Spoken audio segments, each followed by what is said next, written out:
అందరికీ నమస్తే అండి. సినీ రంగంలో ఉన్న హీరోలది అంటే సెలబ్రిటీలది ఏముంది, వాళ్ళది సెలబ్రిటీ లైఫ్ స్టైలు, విపరీతమైన డబ్బు, పేరు, హోదా ఇవన్నీ కూడా ఉంటాయి కదా, వాళ్ళకేముంది తిరుగులేదు అనుకుంటాం.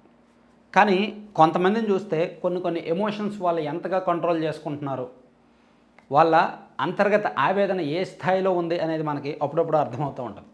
దానికి ఒక ఫక్త్ ఎగ్జాంపుల్ మంచు మనోజ్ అంటే మంచు ఫ్యామిలీలో ఈ మధ్య జరుగుతున్న వ్యవహారాలు మనం చూస్తున్నాం. దాదాపుగా కొన్ని నెలల నుంచి వాళ్ళిద్దరు అన్నదమ్ముల మధ్య బాగా ఘర్షణ వాతావరణం నెలకొనడం, ఒకరి మీద ఒకరు కేసులు పెట్టుకోవడం, ఒకరి మీద ఒకరు దాడులకు ప్రయత్నించడం, ఒకరి ఆస్తుల మీద ఒకరు విపరీతమైన ఆరోపణలు చేసుకోవడం, ఇవన్నీ జరుగుతూ వస్తున్నాయి. సో మోహన్ బాబు గారికి, మంచు మనోజ్ గారికి ఘర్షణ వాతావరణం నెలకొంది. కానీ ఆ తండ్రి కొడుకుల అనుబంధం ఎవరు తీసేసేది కాదు, అది తెలుసు. అయితే దీనికి నిన్న జరిగిన ఒక వేడుక, నిన్న ఏలూరులో Bhairavam cinema pre release event జరిగింది. సో ఆ ఈవెంట్ మొత్తం కూడా నిజానికి ఆ సినిమా మెయిన్ లీడ్ క్యారెక్టర్ అయితే బెల్లంకొండ సాయి శ్రీనివాస్, అతనికి supporting క్యారెక్టర్స్గా Nara Rohit and Manchu Manoj act చేస్తున్నారు. సో ముగ్గురు హీరోలు ఉన్నప్పటికీ ఆ కథ తిరిగేదంతా వీళ్ళ ముగ్గురు చుట్టే అయినప్పటికీ అంతిమంగా హీరో అనేసరికి మాత్రం బెల్లంకొండ సాయి శ్రీనివాసే. కథ అతని మీద ఎక్కువగా ఫోకస్ పెట్టారు.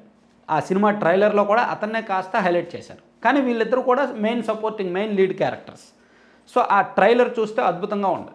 నిజంగా యాక్షన్ ప్లస్ ఎమోషన్స్. యాక్షన్ ఉంది, ఫైట్లు ఉన్నాయి, విపరీతమైన మాసివ్ డైలాగులు ఉన్నాయి, ప్లస్ కొంత ఎమోషనల్ కనెక్షన్ కూడా ఉంది.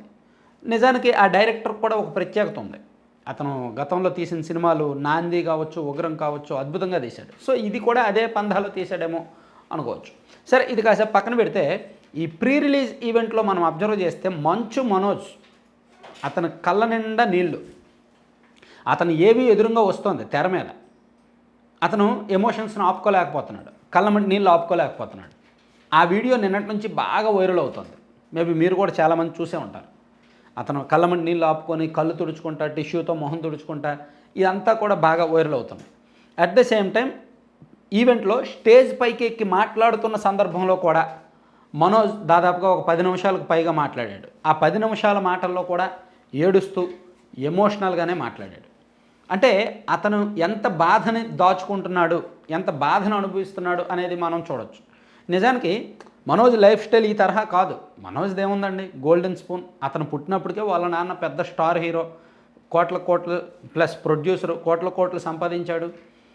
మేబీ అంటే రెండో పెళ్ళి సంతానం అయినప్పటికీ ఆ తారతమ్యం ఏమీ లేదు. ప్లస్ ఆస్తుల్లో కూడా మనోజ్కి బాగానే వచ్చాయి. కాకపోతే Vishnu purely business mind, purely వ్యాపారవేత్త. విష్ణుకి మోహన్ బాబు గారు ఏంటంటే ఆస్తులు డివైడ్ చేస్తారు. అలా డివైడ్ చేసిన తర్వాత విష్ణుకి వెళ్ళిన ఆస్తులతో విష్ణు వ్యాపారం చేశాడు. వ్యాపారం చేసి ఎక్కువగా దాన్ని పెంచుకున్నాడు, ఆస్తిని పెంచుకున్నాడు. ఇక్కడ మనోజ్కి వచ్చేసరికి ఏంటంటే బాధ్యత లేకుండా ఈ ఫ్రెండ్షిప్లు ఎక్కువైపోయి ఆ నిర్లక్ష్యం, అల్లరి చిల్లర కారణంగా సినిమాల్లో కూడా పెద్దగా ఫోకస్ పెట్టేవాడు కాదు. నిజంగా ఆ ఫ్యామిలీ మొత్తం మీద మోహన్ బాబు గారు టాలెంటెడే, ఆ స్థాయిలో టాలెంట్ ఉన్నది మనోజ్కే. అతను డైలాగ్ డెలివరీ కావచ్చు, యాక్షన్ సీన్స్ కావచ్చు, ఫైట్లు కావచ్చు, మొత్తం అన్నీ కూడా ఎరగదీస్తాడు. మంచి ఇప్పుడు తెలుగులో ఉన్న చాలామంది నటుల కంటే మనోజ్ చాలా బెటర్, అన్ని విషయాల్లో బెటర్. కానీ అతను నిలకడలేక కొంత ఇమ్మెచ్యూరిటీ కారణంగా, కొంత ఆవేశం కారణంగా ఆ సినిమాల్లో తన స్థాయిని నిలబెట్టుకోలేకపోయాడు. ప్లస్ తనకు వచ్చిన ఆస్తిని కూడా నిలబెట్టుకోలేకపోయాడు. తన లైఫ్ను కూడా ఒడిదొడుకుల మధ్య, ఎన్నో హెచ్చుతగ్గుల మధ్య ఉన్నది. చివరికి భూమా మౌనికారెడ్డిని పెళ్లి చేసుకున్న తర్వాత ఇద్దరు పిల్లలు, భార్య, కుటుంబం ఉంది. కానీ అతనికి ఆస్తి లేదు, ఆస్తి పోగొట్టుకున్నాడు. అప్పటికే చాలా వరకు కరిగిపోయింది. అన్నకు చూస్తే విపరీతమైన ఆస్తి ఉంది, అక్కకు చూస్తే విపరీతమైన ఆస్తి ఉంది, తనకు చూస్తే తరిగిపోయింది, కరిగిపోయింది. సో అందుకు తనకు ఎక్కడో ఒక వివాదాస్పదమైన ల్యాండ్ కావాల్సి వచ్చింది. సో అది ఎలాగో ఉంది కదా, అది కాంట్రవర్సీలో ఉంది కదా, అది మళ్ళీ తనకు ఏమైనా వాటా వస్తుందేమో భావించి కొంత ఫైట్ చేశాడు. ఈ క్రమంలోనే ఎన్నో అవమానాలు ఎదుర్కొన్నాడు, కేసులు ఎదుర్కొన్నాడు, గడిచిన కొన్ని నెలలుగా అపవాదులు ఎదుర్కొంటూనే ఉన్నాడు. సో ఇదంతా జరుగుతోంది.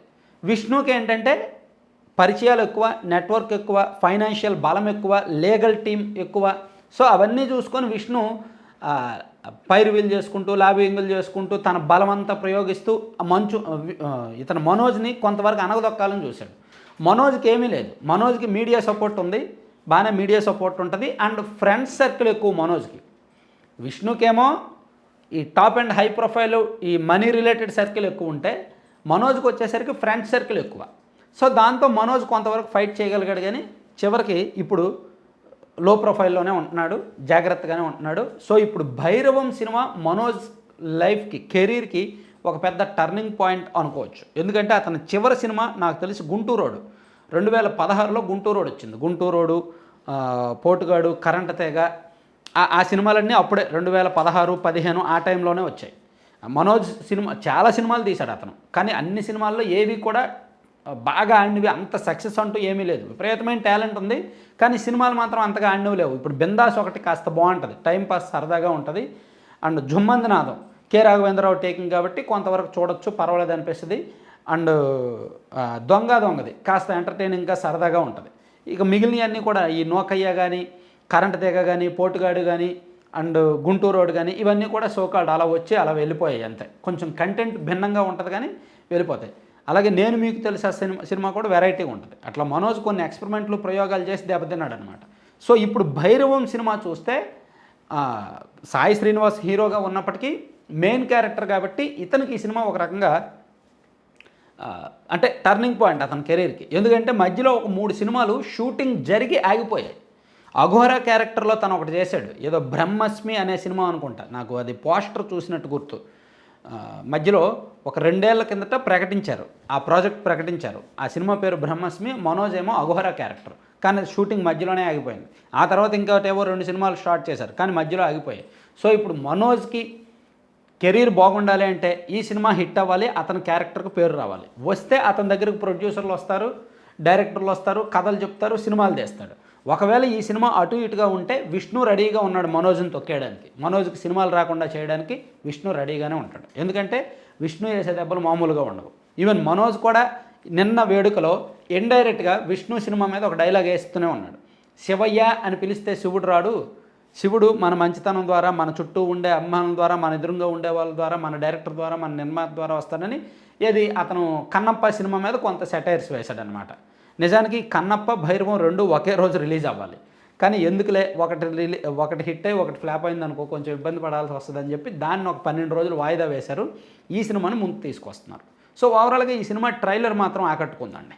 నేను ఈ మధ్య చూసిన సినిమా ట్రైలర్స్లో నాకు విపరీతంగా ఆకట్టుకున్న ట్రైలర్ ఇది ఒకటి. హిట్ సినిమా ట్రైలర్ ఒకటి బాగుంటుంది, ట్రైలర్ బాగున్నట్టే సినిమా కూడా బాగుంది. అలాగే కోర్టు సినిమా ఒకటి ట్రైలర్ బాగుంటుంది, ప్లస్ సినిమా కూడా బాగుంది. ప్లస్ ఈ సినిమా చాలా రోజుల తర్వాత ఈ ట్రైలర్ కట్ చాలా బాగుందన్నమాట, ఎమోషనల్గా కనెక్ట్ అయింది. సో దానికి తగ్గట్టు ఇతను సినిమాలో కూడా ఎమోషన్స్ని పండించగలిగితే, స్క్రీన్ ప్రెజెన్స్ బాగుంటే, ముగ్గురు టాలెంటెడ్ యాక్టర్సే. ముగ్గురులో మనోజ్ సీనియర్, మనోజ్ తర్వాత నారా రోహిత్ కూడా టాలెంటెడ్ యాక్టర్. అతనికి కూడా సరైన స్టోరీ పడట్లేదు, కానీ అతను కూడా మంచి మంచి సినిమాలు తీశాడు.